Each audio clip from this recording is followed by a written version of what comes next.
The Woman King, which some people on the Twitter have got me on about. That you didn't actually see the film.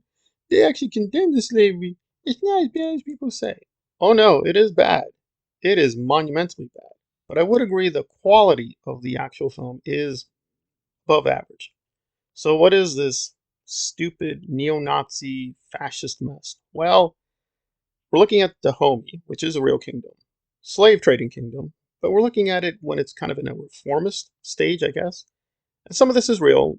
King Gizo, played by Boyega, did for a while consider not enslaving people in the kingdom. Don't worry, they're still going to enslave people, but just not internally. So basically, it's a made up, phony, fascist fairy tale where, again, a fictional character, played by Viola Davis, is anti slavery. How? Why? Don't know. Don't care. So, anyway, it's about her adventures to save Dahomey from the even worse evil white man slavers and the even more evil African empire Oyo. That's how you get away with being, I guess, a black female Nazi. You create fictional super Nazis, so she looks good by comparison, but she's not good. She's a pretty vicious, but I would have to say the action scenes were decent. The music was a little disappointing, but it's okay. For the budget, they did kind of recreate an authentic feeling world, although the world building is very inconsistent because they really stress how much this that these Amazonian women are very good at hand-to-hand fighting.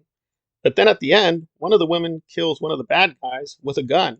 And you wonder, how did they get so good at shooting people? Don't know. So it is internally incoherent. This history is beyond silly and stupid. There is a nugget of truth. Yes, there were these female warriors.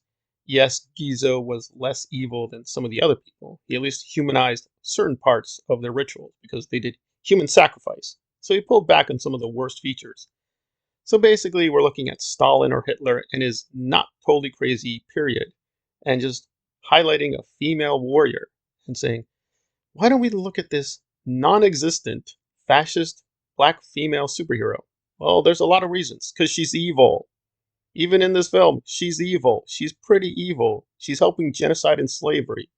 Creating these mythical super Nazi people doesn't help any. But in terms of the quote hero's journey, I guess it's passable, although they keep adding these pointless moronic subplots about romance and lost identity. And of course, there's a daughter she finds and things like that. It's all very generic.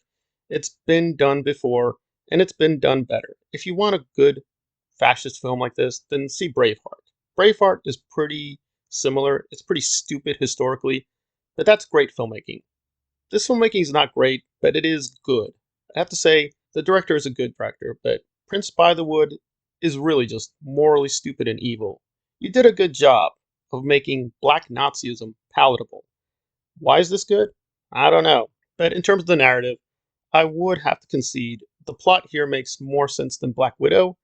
But you know how some people were upset that Natasha possibly killed thousands of innocent Russian people? That's nothing. That's nothing at all. Like this woman here, Viola Davis, literally is committing genocide and slavery. So she's destroyed millions of lives. So Black Widow has nothing on this one. If you want to see a silly, stupid female empowerment action thing, see Black Widow. See Wonder Woman. You know, Wonder Woman, historically, she fought the Nazis. This woman here, she is a Nazi. It's not making any sense. It's 90% all total fiction. And the fiction itself, it's been done before a million times. It's more in the vicinity of The Patriot, which is also by Mel Gibson. That one's just okay. It's not Braveheart, it's not great cinema, but it's okay. It's the same thing. It's trying to create this mythical fascist hero. Why? We already have a ton of those, but oh, we need another one. But now, the mythical fascist hero is a black female. Supposedly, this is empowering. It's not empowering. It's just really, really stupid. In real life, the slavers and the Dahomey got along just fine. It was the anti-slavery European colonialists who had a problem with all this. Just so stupid. It's so disgusting. And in many places, it's just outright boring and dumb and just repetitive. And the twists make no sense. It's all just very melodramatic and silly. But I will say this. They do make her earn her status. Like, it's not a blowout. When she does fight, she sometimes loses. She's sometimes on the ropes, so they made her at least a plausible action hero, but it's all for a very ugly, evil purpose. So don't see this.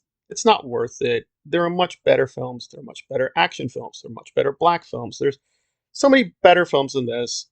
But again, if you're for fascism and for stupid, dumb action films that allegedly are based on history, this will be for you.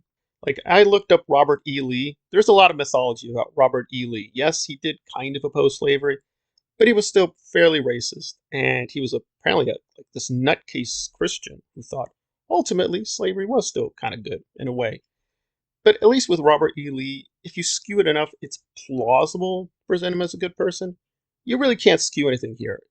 This empire was built on slavery. Its main source of income was slavery. They used guns extensively. So creating this kind of weirdo, noble, savage, primitive mythology, like they're Native Americans, they only use handheld weapons, is like, it's ridiculous. So even within its own boundaries, it's doing cultural appropriation. It's justifying slavery. It's justifying genocide. It's pro-Nazi. It's just so stupid and disgusting and a really dumb cartoon. But it's well made enough. I'll have to concede that. So I'm gonna have to give this a 7 out of 10. Please don't see it. Just see anything, but it is insanely disturbing and disgusting.